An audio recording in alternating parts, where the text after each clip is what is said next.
Սիրելի հայրենակիցներ, նորից ու նորից կրկնում եմ, այս ազգային ժողովը լեգիտիմ չի, քանի որ ազգային ժողովի պատգամավոր Արթուր Սարգսյանը անօրինական այս իշխանության կամակատար դատարանի որոշմամբ գտնվում է տնային կալանքի տակ եւ մեր ընկերը զրկված է խորհրդարանի աշխատանքներին մասնակցելու։ Ցավոք սրտի պետք է շարունակեմ երեկվա պաշտպանության հանձնաժողովի քննարկումը եւ հետո վերջում վերադառնամ նաեւ պետաիրավականին։ Նախ պետք է ասեմ, որ իրականում զինված ուժերի բանակի հետ կապած, եթե սրտացավ խոսում ենք, այստեղ քաղաքական որևէ հետին միտ չկա, որտեղ մեր զինված ուժերը բոլորինս են, մեր զինված ուժերում ծառայում են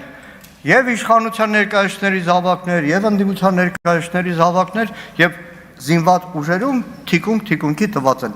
ծառայում։ Երկրորդը, երբ որ քննադատում եմ, ես առնվազն համարում եմ, որ դրա իրավունք ունեմ, որտեղ հպարտ եմ, որ ներկայացնում եմ մի կուսակցություն, որի պատգամավորները ապրիլյան քարոզիայից հետո այս ազգային ժողովում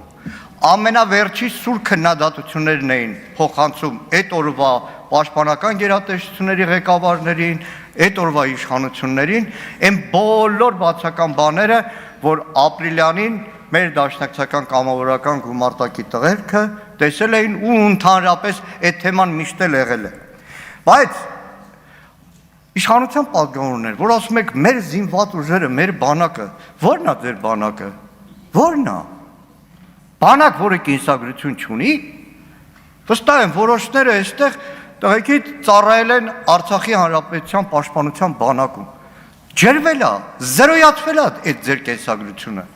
Հայաստանի Հանրապետության զինված ուժերը պատմություն չունեն։ Այստեղ Սասուն Միքայելյանն է նստած։ Սասուն Միքայելյանի ղեկավարած հասարակական կազմակերպությունը ջնջված է բանակից։ 22 թվականին Պաշտպանության նախարարության պաշտոնական կայքից ջնջել են ազատամարտի պատմությունը։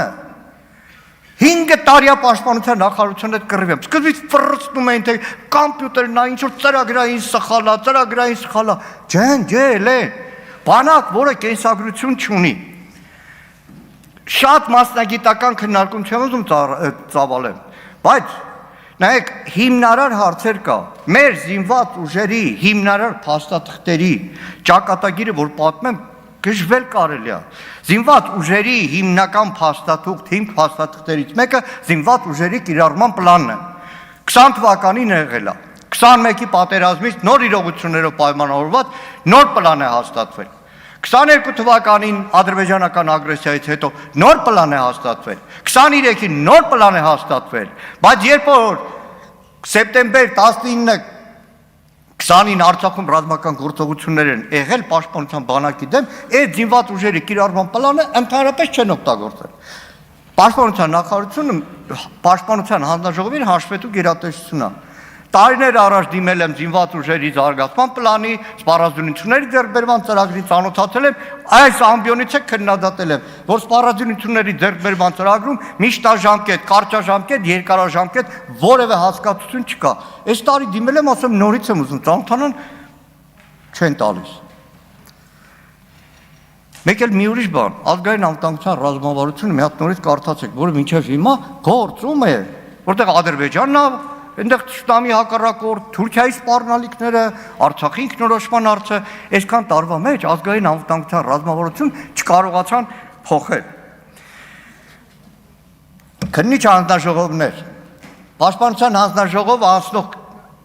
19 թվականից 2 քննիչ հանձնաժողով է ունեցել։ Երկուսն էլ քաղաքական նպատակով, ոչ թե պատմության բացահայտման։ Հիշում եք ապրիլյան քարոզիայի քննիչ հանձնաժողովը ոնց է ստեղծվել։ Նացականյան Լևոնի վրա Նիկոլ Փաշինյանը ջղայնացել էր, մտել էր լայվ, հաջորդ օրը Լևոն Մնացականյանին Արցախի պաշտպանության բանակի հրամանատարին պաշտոնազրկեցին, դրանից հետո քաղաքական մեծամասնությունը որոշեց ապրիլյան քննիչ հանձնաժողով ստեղծի։ Գաղտնի է, ափաթափալ պատերազմի օրերին է, չէ՞ պարոն Քոչարյան, կարծեմ ներկայացրեցին այն խորհրդարան պրծան։ Այս 44 օրյայինը մենք դեմ ենք, չմասնակցեցինք, չէինք հավատում դրա օբյեկտիվությանը,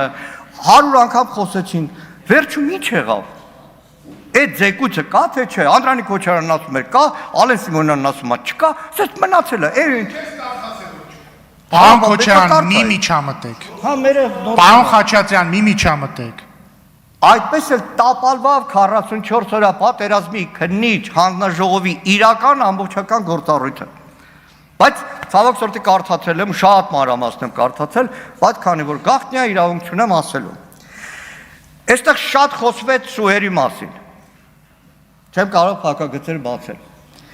Մասնագետների քննադատությունը սուերի ձեռքբերման հետ կապված ոչ թե այսօրվա սուն ինչ սպառազինություն ունի, այլ առաջին իսկ պահից քննադատվել է քաղաքական որոշումը սու 30-ներ ձեռք բերելու, որովհետև չի եղել ամբողջական մասնագիտական քննարկում, քաղաքական որոշում է եղել։ Ծրագիրը այն խմբականակը, որ պետքա ձեռք բերվեր, այս 4 սու 30-ները չէ։ Այդ սու 30-ները ձեռք բերելու համար սպանությունների ձեռքբերման ամբողջ ծրագիրը փոխվել է, ամբողջությամբ չեզոքացվել է, փոշիացվել է ռեփ համակարգ, անօթաչուներ սարքերի համակարգերի ձեռքբերման ամբողջ ծրագիրը։ Այդ օրերին ձեր գործընկերներից մարդիկ են եղել, որ համոզել են Նիկոլ Փաշինյանի, որ սխալ է սու 30-ները առնելը։ Ամրաշինական կառույցներ, նայեք, ժողովուրդ,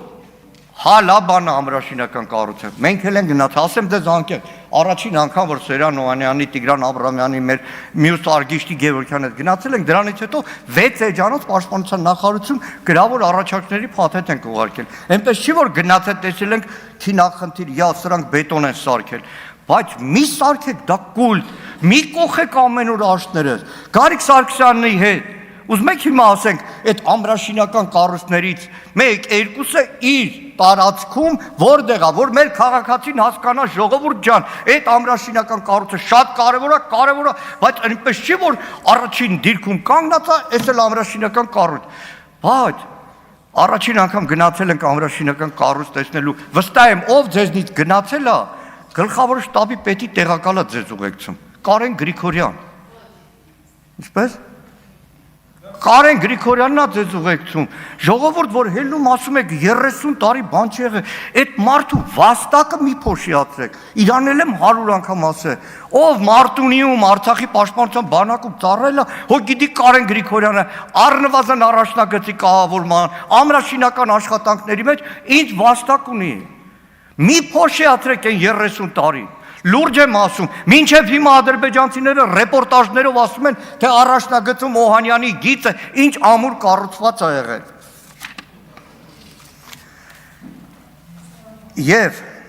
Եվ մյուս մասը։ Հայ միջորդ պարոն Արմեն Խաչատրյանն ասում էր 1.5 տարին ուսումնասիրել են։ Այս պնայի հետ իմ նամակագրություններն են։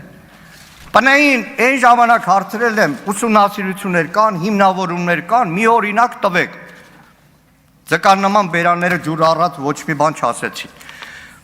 Մեր պաշտպանության հանձնաժողովի մյուս ոլորտ ազգային անվտանգության ծառայությունն է։ Բերանս էլ չի պատտվում, ասեմ ազգային անվտանգության ծառայություն, որը դարձել է քաղաքական իշխանության կամակատարը։ Մեր հանձնաժողովում պարոն Քոչարյանը կվկայի շատ հաճախ ենք այդ թեմաներով խոսել։ Նայեք, այսօր շատ Տիկին Ջուլակյանը, Լևոնը Քոչարյանը խոսեցին անձնական տվյալների հարցը։